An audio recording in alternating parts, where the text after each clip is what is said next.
Merry Christmas. ఈ సమయించిన ఆత్మీయ తల్లిదండ్రులందరికీ వందనాలు. ఇక్కడ కూడి వచ్చిన సంఘస్థులందరికీ వందనాలు. నేను చెప్పబోయే సాక్ష్యం మరి ఇదే రోడ్లో మేము గత 30 ఏళ్ళ నుంచి బతుకుతున్నాను. నేను ఈ పక్కన సుశాన వాటిలో పనిచేస్తాను. నేను మరి దేవుడు అనుకోని రీతిలో 2003లో దేవుడు మమ్మల్ని దర్శించాడు. 2003 నుంచి దేవుళ్ళలో సాగిపోతున్నాము. మరి దేవుడి మహాకృప వల్ల మరి ఏ ఇబ్బందులు ఏమీ లేవు. కానీ దేవుడిని రుచి ఎరిగి దేవుడిలో ఉంటా, దేవుడిని పక్కకు పెట్టి మళ్ళీ జీవించా లోకంలో. దాదాపు 2018 డిసెంబర్ 27 వరకు మళ్ళీ లోకంలో పడిపోయి మళ్ళీ జీవించాను. ఈ రోడ్లో అప్పుడు చూసిన మనిషిని ఈరోజు చూస్తున్న మనిషిని చాలామంది తెలిసిన వాళ్ళు తెలియని వాళ్ళు కూడా ఓహో ఇది ఎన్నాళ్ళు అసలే మళ్ళీ ఇంకా ముందు మళ్ళీ మౌలేలే మళ్ళీ తిరుగుతూ ఉంటాడే అని వాళ్ళు చెప్పుకుంటున్నారు. కానీ ఏదేమైనా దేవుడు బలంగా మనల్ని పట్టుకుంటే ఆ నిదర్శన నా జీవితమే. మరి 2019 డిసెంబర్ 2019 నుంచి మా జీవితంలో దేవుడు అద్భుత సాక్ష్యాలు క్రమక్రమంగా నిలబెట్టుకొచ్చాడు. మరి ఎప్పుడైతే దేవుడికి సంపూర్ణంగా ఉండటం మొదలుపెట్టామో అప్పటి వరకు ఉండటానికి నీడలేదు. మరి అనేక చోట్ల అద్దెకి తిరుగుతూ ఉన్న ఇబ్బంది పడతా అద్దె కట్టలేని స్థితులు వాళ్ళతో ఇబ్బందులు పడి కూడా చాలా పడ్డాము. కానీ దేవుడు ఎప్పుడైతే మళ్ళా సంపూర్ణంగా మళ్ళీ తిరిగి దేవుడిని పట్టుకున్నామో అదే 2019 చివరికల్లా గృహాన్ని ఏర్పాటు చేశాడు. అది దేవుడికి మహిమకరంగా ఆయనే చేశాడు. అదే 2019లోనే మా అమ్మాయి మ్యారేజ్ చేశాడు. అది దేవుడి చిత్తం. ఎక్కడా అప్పులైతే చేయలేదు. ఇదంతా దేవుడు మహిమకరంగా ఇచ్చింది. మరి అనేక చోట్లకి సంఘాలు తిరుగుతూ దాదాపు 8 సంఘాలు తిరిగాము. మరి అన్న ఈ సంఘంలో మరి దేవుడు ఇక స్థిరపరిచేశాడు. ఇంకెక్కడికి తిరిగే ఇది లేదు, ఓపిక అయిపోయింది, తిరిగే ఇది కూడా లేదు. మరి దేవుడు ఎందుకు సంఘాలు మారుస్తున్నాడు అని ఒక్కో రోజు నేను ప్రార్థన చేసుకున్నామండి. నువ్వు మారట్లే, నేను మార్పిస్తున్నాను అని ప్రతి సంఘానికి ఏదో రూపాన్ని వాళ్ళ సంఘంలో లేని వాళ్ళకి అవసరతలు దేవుడు నాకు తెలపడం, ఎక్కడ అప్పులు చేయకుండానే దేవుడు నాకు కలగజేసిన దాంట్లో ప్రతిదీ ఇవ్వడం. మరి తిరిగి ఫైనల్గా సురేష్ అన్నయ్య గారికి వచ్చి సంఘంలో నిలబడి చూస్తుంటే మదర్ తెరిసా గారు మరి చాలా బాధేసింది. అంటే దేవుడు ఎందుకు సంఘాలు మారుస్తున్నాడు అనేది నాకు ఆ రోజు నిదర్శనం కనపడింది. మందిరం అయితే చాలా పెద్దది, మందిరంలో విశ్వాసం లేదు. అయ్యగారు అమ్మగారు వాళ్ళిద్దరే ప్రార్థన చేస్తున్నారు, వాళ్ళిద్దరే వాక్యం చెప్తున్నారు. నాకు ఎక్కడో చెల్లించింది, అయ్యా ఏంటి దేవా ఇది నీ కొరకు సిద్ధపరిచిన మందిరము, ఇక్కడ ఆత్మలు పట్టబడాలి, ఆత్మలు నిలబడాలి అని నేను ప్రార్థన చేసుకున్నాను. ఇక్కడ కాదు, నీ జీవితం ఎక్కడైతే నాశనం అయిపోయింది అక్కడ అనేక పెట్టలు నాశనానికి ఉన్నారు, వాళ్ళని నువ్వు మార్చాలి అని ఎప్పుడైతే దేవుడు మాట్లాడాడు వెంబడే అలా చెప్పారు. అలా ఇలా కృష్ణంగా ఏరియా ఉంది, మరి అక్కడైతే మందిరాలు అయితే లేవు, మరి ఎక్కడో దూరంగా ఉన్నాయి, అనేకులు ఇల్లు ఉన్నారు, మన క్రైస్తవులు అయితే చాలా తక్కువన్నా, మరి అక్కడ ప్రార్థన పెట్టాలని నేను అనుకుంటున్నాను, నువ్వు నడిపిస్తావా అని నేను అడిగాను. అడిగిన ఎంపటి ఏరే ఆలోచించకుండా పదతమ్ముడు వెళ్దాం అని ఈ ప్రాంతానికి వచ్చాడు. ఇలాంటి దగ్గర ఆరాధన చేయండి అని ఒక్కడు కూడా వెనకకుండా దేవుడి చిత్తం ప్రకారం నా దేవుడి మాట బట్టి నా మాటను బట్టి అన్నయ్య వచ్చే వారం నుంచి స్టార్ట్ చేద్దాం మొదలు పెట్టడం.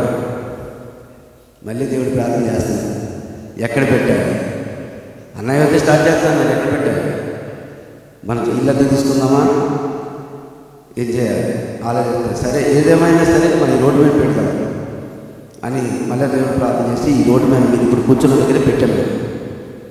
పెట్టి స్టార్ట్ చేసి దాదాపు 3 నెలలు దాటింది. ఇక వర్షాలు స్టార్ట్ అవుతాయి, మాకు శ్రమ, వర్షం పడుతుంది, ఆరాధన అయిపోతుంది.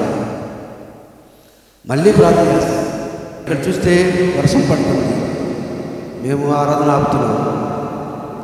వచ్చిన బిడ్డలే మళ్ళీ వెనక్కి వెళ్తారేమో అనే ఒక భయంతో మళ్ళీ ప్రార్థన చేస్తున్నాం. సరే అద్దెకి తీసుకుందాం అని ఇక్కడ దాదాపు ఒక 10 ఇళ్ళు అడిగాం. మైకిల్ పెట్టి గోలగోల చేస్తూ ఉంటారు, మేమేమో సరే ఏదేమైనా సరే మళ్ళీ ప్రార్థన చేస్తాం. మరి ఏంటయ్యా మరి ఏం చేద్దాం అనుకుంటే సరే అన్నయ్య అన్నాడు, కిందుకొని అర్థం తమ్ముడు అన్నాడు. సరే ఆ రకంగా ఆలోచిస్తాడు. ఇల్లు కొన్నాం అనుకుంటే 10 పైసలు రూపాయి చెప్తున్నాడు. సరే అలా కాదు, నాకు తలంపు వచ్చింది, కంటైనర్ హౌస్లు ఉన్నాయి, కంటైనర్ చర్చి ఎలా ఉండకూడదు అని మన దేవుడి దగ్గర ప్రార్థన పెట్టాను. నువ్వు ముందుకు పా, నేను అనుకున్నాను అని ఆయన చెప్తున్నాడు. దాదాపు ఒక 40 రోజులు సమయం పట్టింది, ఓపెన్ అయిపోయింది. మరి ఒక 4 ముందుకు వచ్చి ఈ కుర్చీలు అలాగా ప్రతిదీ సమర్పణ చేశాను. మరి ఇంకా చెప్పాలంటే సమయం చాలు, మనకి ఇంకా ముందు చాలా కార్యక్రమాలు ఉన్నాయి. ఎందుకంటే అయ్యగారు కూడా వెయిట్ చేస్తున్నారు వాక్యం చెప్పడానికి. ఈ చిన్న సాక్ష్యం దేవుడు తెలుసు. Praise the Lord. హల్లెలూయా. పరిశుద్ధ గ్రంథంలో నుంచి ఒక వాక్యాన్ని చదువుకొని మనం ముందుకు వెళ్దాం. లూకా సువార్త 1వ అధ్యాయం 31, 32 వాక్యాలు చదువుకుందాం. ఇదిగో నీవు గర్భమును ధరించి కుమారుణ్ణి కని ఆయనకు యేసు అను పేరు పెట్టుదువు. ఆయన గొప్పవాడై సర్వోన్నతుని కుమారుడు అనబడును. Praise the Lord. హల్లెలూయా. ప్రియులారా గమనించండి, ఇప్పటి వరకు సాక్ష్యము విన్నాము, పాటలు కూడా మనము వినటం జరిగింది. అయితే మీకు కొన్ని ప్రాముఖ్యమైనటువంటి విషయాలు చెప్పాలని నేను ఆశపడుతున్నా. ఈ యొక్క క్రీస్తుని మనం ఇవాళ ప్రకటిస్తున్నాము, కానీ ఈ క్రీస్తుని ప్రకటించడానికి ప్రణాళిక పరిశుద్ధాత్మ దేవుడు, దేవాతి దేవుడు ఒక ప్రణాళిక వేసుకొని మరి ఆ యొక్క భూమి మీదకు చూసినప్పుడు ఇక్కడ స్త్రీలు ఎక్కువగా ఉన్నారు కనుక మరియ తల్లి గురించి 2 మాటలు చెప్పాలని ఆశపడుతూ ఉన్నా. ఆ యొక్క మరియ తల్లిని చూసినప్పుడంట ఆ మరియ తల్లిలో నుంచి ఆ యొక్క యేసుక్రీస్తు ప్రభువారు రావాలి అని ఆశపడినప్పుడు ఆ యొక్క ధర్మశాస్త్రం ప్రకారంగా ఆ యొక్క కన్యక గర్భము దాల్చినప్పుడు మోషే ధర్మశాస్త్రం ఏం చెప్పిద్దంటే వాళ్ళని రాళ్లతో కొట్టి చంపాలి అనేటువంటి మొదటి ఆజ్ఞను మరియ తల్లి ఏం చేసిందంటే మరి ఆమె స్వీకరించి ఆ యొక్క గర్భం దాల్చడానికి మరి ఆమె పూనుకున్నది. రెండవదిగా మనం చూసినప్పుడు ఆల్రెడీ యోసేపు ద్వారా ప్రదానము చేయబడినటువంటి ఆ యొక్క పెళ్లి కుమార్తె అవి కూడా మరి అన్నటువంటి వారిలో ఆ యొక్క గర్భము దాల్చినప్పుడు ఏదైనా ఒక మరి నింద వచ్చినా సరే దేవుని కొరకు ఆ నిందను మరి ఆమె అదృష్టంగా భావించింది. మూడవదిగా మనం చూసినప్పుడు ఇంచుమించుగా నజరేతు నుంచి ఆ యొక్క బెత్లెహేముకు వెళ్ళటానికి 120 మైళ్ళు అంటే 120 ఆ మైళ్ళు నడుచుకుంటూ వెళ్ళి అక్కడ ఆ యొక్క యేసుక్రీస్తు వారిని మరి జన్మకి ఇవ్వటం మనకు చూస్తూ ఉన్నాం. ప్రియులారా గమనించండి, యేసయ్య భూమి మీదకి చూసినప్పుడంట ఒక స్త్రీ ఏం చేసిందంటే కొన్ని విధాలుగా త్యాగం చేయటం వల్ల ఈ యొక్క యేసుక్రీస్తు ప్రభువారిని మనం ఏం చేస్తున్నామంటే ఇప్పుడు ప్రకటిస్తూ ఉన్నాము. Praise the Lord. హల్లెలూయా. అంతేకాదండి, ఈ యొక్క సువార్త ప్రకటించడానికి కూడా హేరోదు మహారాజు మరి అక్కడ ఇంచుమించుగా 2 సంవత్సరాల ఆ యొక్క పసి పిల్లల్ని కూడా మరి చంపివేసి అలాగ క్రీస్తు ప్రభు వారిని ఆ రోజు నుంచి ఈ రోజు వరకు మన ముందుకు తీసుకొని రావటానికి ఎంతోమంది వారి ప్రాణాలు త్యాగం చేస్తారు. కానీ ఇవాళ మనము ఈ యొక్క క్రిస్మస్ పండుగను చేసుకోవట్లేదు. ప్రియులారా గమనించండి, దేనికి నేను ఈ యొక్క మాటలు మీకు జ్ఞాపకం చేస్తున్నాను అంటే, ఇప్పుడు ప్రసాదన్న ఏ విధంగా అయితే ఒకప్పుడు నేను ఈ యొక్క ప్రాంతంలో ఎలాగ తిరిగాను, ఒకప్పుడు నేను ఎలాగ జీవించాను, ఇప్పుడు మనము కూడా కొంతమంది నాకులాగా ఉన్నటువంటి వారిని మార్చాలి అనేటువంటి విషయంతోనే ఇక్కడ చెప్పిన ఇప్పుడు సాక్ష్యం అంతా మీరు ఉన్నారు కదా, ఇది దేవుని యొక్క ప్రణాళిక తప్ప వేరొకటి కానే కాదు. వాక్యం సెలవిస్తూ ఉన్నది, ప్రభువునందు ప్రయాస వ్యర్థము కాదు. ప్రియులారా గమనించండి, 32వ వాక్యం మరొకసారి చదువుకుందాము.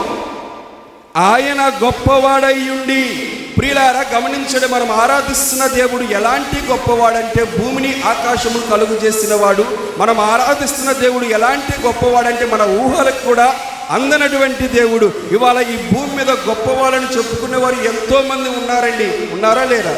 డబ్బులో గొప్పతనం ఉన్నది, పేరులో గొప్పతనం ఉన్నది, పలుకుబడిలో గొప్పతనం ఉన్నది, ఇంకా వారికి ఉన్నటువంటి ధనంలో గొప్పతనం ఉన్నది, ఎన్నో గొప్పతనాలు ఉన్నటువంటి వారు ఉన్నారు. కానీ యేసయ్య ఎలాంటి గొప్పవాడంటే ఆయన ఒక మనిషిని రక్షించడానికి ఎంతో సామర్థ్యం కలిగిన దేవుడిని ప్రభు పేరిట మనం చేస్తూ ఉన్నా. ప్రియులారా గమనించండి, ఇక్కడ యేసు క్రీస్తులో ఉన్నటువంటి గొప్పతనం ఏంటయ్యా అంటే ఆయన పుట్టుకలో గొప్పతనం ఉంది, ఆయన జీవించిన జీవితంలో గొప్పతనం ఉంది, ఆయన మాట్లాడిన మాటలో గొప్పతనం ఉంది, ఆయన మరణించిన మరణంలో గొప్పతనం ఉంది, మరలా ఆయన తిరిగి లేచిన విధానంలో గొప్పతనం ఉందని ప్రభు పేరిట మనవి చేస్తూ ఉన్నా. ప్రియులలో చాలామంది ఇవాళ యేసుక్రీస్తు ప్రభు నిజమైన దేవుడని ఎలా చెప్తారయ్యా అంటే ఆయనకు కన్నిక గర్భమున జన్మించాడు కనుక ఆయన గొప్పవాడని చెప్పి రుజువులు ఉన్నవి.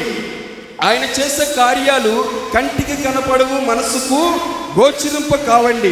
చాలామంది జీవితాల్లో మనం చూసినప్పుడు అయ్యా మీ దేవుళ్ళో ఏముందంటే మా దేవుళ్ళో మరణాన్ని తిరిగి లేచినటువంటి శక్తి ఉన్నదని మనం చెప్పుకుంటూ ఉండొచ్చు.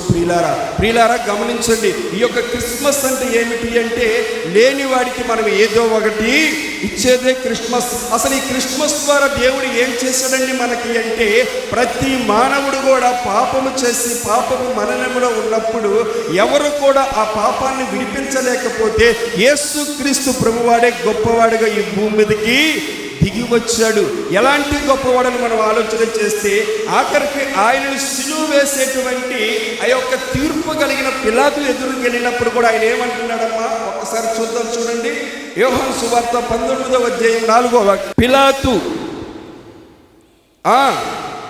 ఇదిగో ఈయన యందు ఏ దోషమును నాకు కనబడలేదు. ప్రైజ్ ది లార్డ్, హల్లెలూయా. చూడండి, తీర్పు తీర్చగలిగినటువంటి ఒక శక్తిమంతుడే, ఒక అధికారి ఏమంటున్నాడంటే ఇదిగో ఈయన యందు నాకు ఎటువంటి దోషము నాకు కనపడటం లేదు. ప్రియులారా గమనించండి, నా జీవితం కూడా గతంలో నేను చూసినప్పుడమ్మా మరి నాకు చిన్నప్పుడే తల్లిదండ్రులు లేరు, వారు చనిపోయారు. బాల్యం వయసు నుంచే తల్లి ప్రేమ తెలియదు, తండ్రి ప్రేమ తెలియదు, లోకంలో బ్రతుకుతూ ఉన్నాను, అన్య కుటుంబంలో నుంచి వచ్చాను. మరి మా యొక్క పూర్వీకులు నాకు నేర్పించారు. ఏం నేర్పించారంటే వారు చేసిన భక్తి నాకు నేర్పించారు.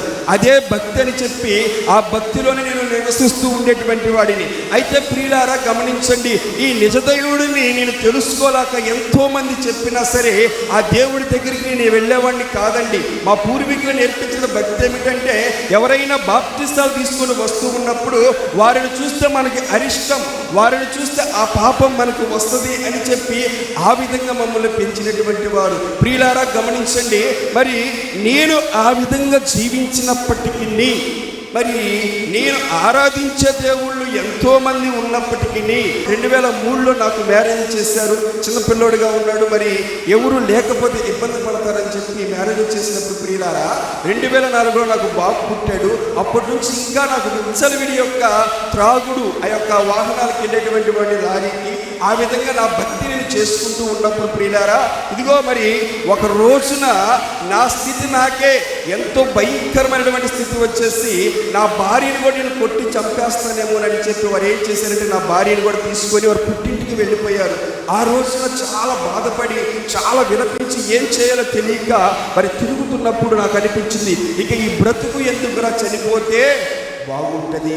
ఆఖరికి నా సొంత బంధుమిత్రులు, బాబాయిలని చెప్పుకునేటువంటి వారు బంధుమిత్రులు అందరూ కూడా వచ్చారే, నువ్వు ఒక్కసారి చనిపోరా, నీ వల్ల మా పురుగు పోతుంది అని అన్నప్పుడు ప్రియులారా గమనించండి, అప్పుడు నాకు బాధ కలిగి చనిపోవాలని చెప్పి నిర్ణయించుకొని ఒక పాయసం తీసుకొచ్చుకొని ఆ పాయసంలో నేను ఏదో ఒకటి వేసుకొని చనిపోవాలని చెప్పి నిర్ణయం తీసుకున్నటువంటి సమయంలో నాకు ఇలాగనే కొంతమంది సేవకులు వాక్యం చెప్తూ ఉన్నారు మైకులో. ప్రైజ్ ది లార్డ్, హల్లెలూయా. అప్పుడు నాకు అనిపించింది, ఏమనిపించిందంటే, నేను ఎంతో మందిని మృక్కాను, ఎంతగానో చేశాను కదా, ఒక్కసారి ఆ మైకులో వినపడే దేవుడి దగ్గరికి కూడా ప్రార్థన చేస్తే ఆయన ఏమన్నా నన్ను దర్శిస్తాడేమోనని అప్పుడు అనుకున్నా. యేసయ్య, నువ్వు నిజమైన దేవుడు అయితే, ఆ సేవకుడు వాక్యం ద్వారా మాట్లాడుతున్నాడు కదా, మరి నువ్వు నాతో మాట్లాడు, నా స్థితి బాగలేదు, నాలోకి వచ్చి నువ్వు నన్ను మార్చయ్యా అని చెప్పి నేను అనుకున్న ప్రియులారా, ఆ రాత్రే దేవుడు వెలుగు నన్ను తాకటం జరిగింది. ప్రైజ్ ది లార్డ్, హల్లెలూయా. ఇవాళ మీ ముందు ఈ మైకు పట్టుకుని నిలబడి మాట్లాడుతున్నానంటే, ఒకప్పుడు నేనున్నటువంటి జీవితం వేరు. మా యొక్క వీధుల్లో నేను వెళ్తూ ఉన్నప్పుడు ప్రజలు నిన్ను త్రాగి పడిపోయినప్పుడు కుక్కలు కూడా వచ్చి నన్ను ముట్టి వెళ్ళిపోయిన బ్రతుకండి నా బ్రతుకు. అలాంటి బ్రతుకుని వాళ్ళ దేవుడు ఎక్కడ నిలబెట్టాడు? ఇదిగో ఈ యొక్క మరి మీటింగ్లో నిలబెట్టి సాక్ష్యం చెప్పడానికి ఒక ప్రేరేపణ ఇచ్చాడు. ప్రియులారా, నేను ఎందుకు చెప్తున్నాను అంటే, మనం ఆరాధిస్తున్న దేవుడు గొప్పవాడు, ఉన్నవి లేనట్లుగా చేయగలిగిన దేవుడు, నీ స్థితిని మార్చగలిగిన దేవుడు. ఇదిగో ఈ లోకంలో ఎన్నెన్నో గొప్పతనాలు ఉన్నాయి, కానీ యేసయ్య లాంటి గొప్పవాడు ఎవరు కూడా లేడు అని చెప్తూ ఉన్నాడు. ప్రియులారా, మరి ఎందుకు సురేష్ అన్నకు కానీ ప్రసాద్ అన్నకు కానీ ఈ యొక్క భారము అంటే, ప్రియులారా గమనించండి, నా జీవితాన్ని మార్చిన దేవుడు, అన్న జీవితాలను మార్చిన దేవుడు ఇంకా కొంతమంది జీవితాలను మార్చాలని వారు ఆశపడుతూ ఉన్నారు. ప్రైజ్ ది లార్డ్, హల్లెలూయా. దేవుడు మందిరానికి వచ్చినప్పుడు మనం ప్రార్థన చేస్తే మన దేవుడు ఏం చేస్తాడంటే, మన బ్రతుకులు మార్చగలిగిన శక్తి ఆయనలో ఉన్నది, నీకు చిగురింప చేయగలిగిన శక్తి దేవుళ్ళో ఉన్నదని ప్రభు పేరిట మనవి చేస్తూ చిన్న ప్రార్థన చేసుకొని సేవకులకు సమయం చెప్తా. చిన్న ప్రార్థన. పరిశుద్ధాత్మ తండ్రి, మీ పాదాలకు వందనాలు, స్తుతులు, స్తోత్రములయ్యా. ఈ భూమి మీదకి మీరు రావటానికి మరియ తల్లి ఎంతగానో అయ్యా నడుము కట్టుకొని నిందల పాలయ్యే అయ్యా మిమ్మల్ని మాకు ఇచ్చినది ప్రభువానికి స్తోత్రము. అయ్యా, నేను స్తుతిస్తున్నటువంటి మేము కూడా నీ రక్షణ భాగ్యాన్ని చేతపట్టుకొని మా యొక్క జీవితాలను మార్చుకొని నిన్ను మహిమపరిచేటువంటి జీవితాలుగా మేము నడవటానికి సహాయం చేయండి. ఇక్కడ సేవకులు తండ్రి ఎంతో భారభరితంగా సేవను కొనసాగిస్తూ ఉన్నారయ్యా. కొంతమందినైనా సరే నీ మార్గంలోకి నడిపించాలని వారు ఆశపడుతున్నారు తండ్రి, నీకు స్తోత్రములు చెల్లించుకుంటున్నాము రాజా. ఈ రాత్రి ప్రభువా, నీ బ్రతుకుల జీవితాల్లో, నీ బిడ్డల జీవితాలలో ఒక కార్యము జరిగించండి అయ్యా.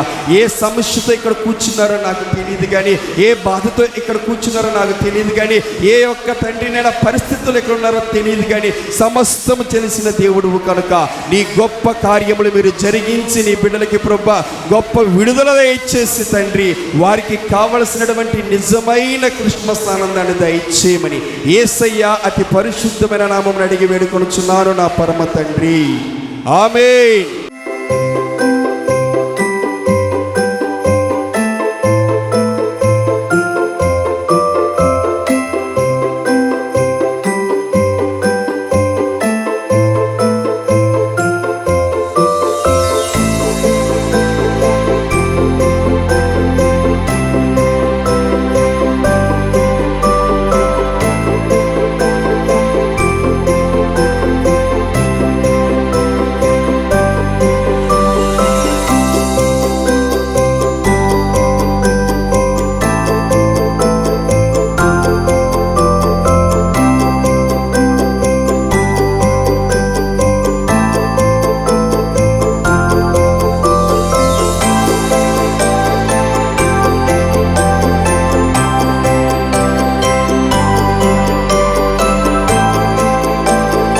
ఆఖరి ప్రార్థన. ప్రేమ కలిగిన దేవా, జీవాధిపతి, మహోన్నతుడా, సర్వాధికారి, మీ ఘనమైన శ్రేష్టమైన పరిశుద్ధ నామాన్ని బట్టి మేము స్తుతిస్తున్నాము నాయన. మీకు వందనాలు. మీ దాసులు నా ప్రభా ఎంతగానో ప్రయాసపడుతున్నారు. మదర్ తెరీసా ప్రాంతంలో ఆ యొక్క కాలనీలో కూడా ఒక చక్కటి మందిరమును నాయన వీరు ఇచ్చినందు స్తోత్రం. ఈ ప్రాంతంలో కూడా నాయన ఒక చక్కటి ప్రభా ఇదిగో ఈ ప్రాంతాన్ని ఇచ్చినందుకు స్తోత్రాలు. వారు ఎంతగానో ఉద్యోగాలు చేసుకుంటూ ప్రభా వారిని వారు తగ్గించుకుంటూ ప్రభా నీ కొరకు ప్రయాసపడుతున్నారు. ప్రభా మీకు వందనాలు. ప్రభా ఇదిగో మోషే ఏ రీతిగా ప్రయాసపడుచున్నారు, మీ దాసులు కూడా ప్రయాసపడుచుండగా క్రీస్తునందు మీ ప్రయాస వ్యర్థమే కాదని ప్రభా ఈ ప్రాంతంలో సంఘం స్థాపించబడాలి, ఆత్మలో రక్షించబడాలి. ప్రభా ఇదిగో నాయన ఈ ప్రాంతం అంతా అన్ని జనులతో ఉన్న ప్రాంతము అయ్యో ఇదిగో నాయన ఈ యొక్క సెమీ క్రిస్మస్ ద్వారా వెలుగుతో నింపబడినట్టుగా కృప దయచేయమని యేసు దివ్య నామములో ప్రార్థన చేయుచున్నాము తండ్రి, ఆమేన్. మీ అందరికీ కూడా దేవుని పేరిట హృదయపూర్వక వందనాలు. అందరూ కళ్ళు మూసుకుంటే స్థానిక సేవకునిగా ఆశీర్వాదం తీసుకుంటాం. తండ్రి యొక్క ప్రేమ, కుమారుడైన యేసు క్రీస్తు యొక్క సత్య సమాధానం, పరిశుద్ధ ఆత్మ యొక్క అన్యోన్య సహవాసము, ఆదరణ ఇప్పుడును ఎల్లప్పుడూ పరిశుద్ధులందరితో పాటు మనకు క్రిస్మస్ శుభములు కలుగునుగాక. ఆమేన్.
విడినవయా లోకమే వచ్చిన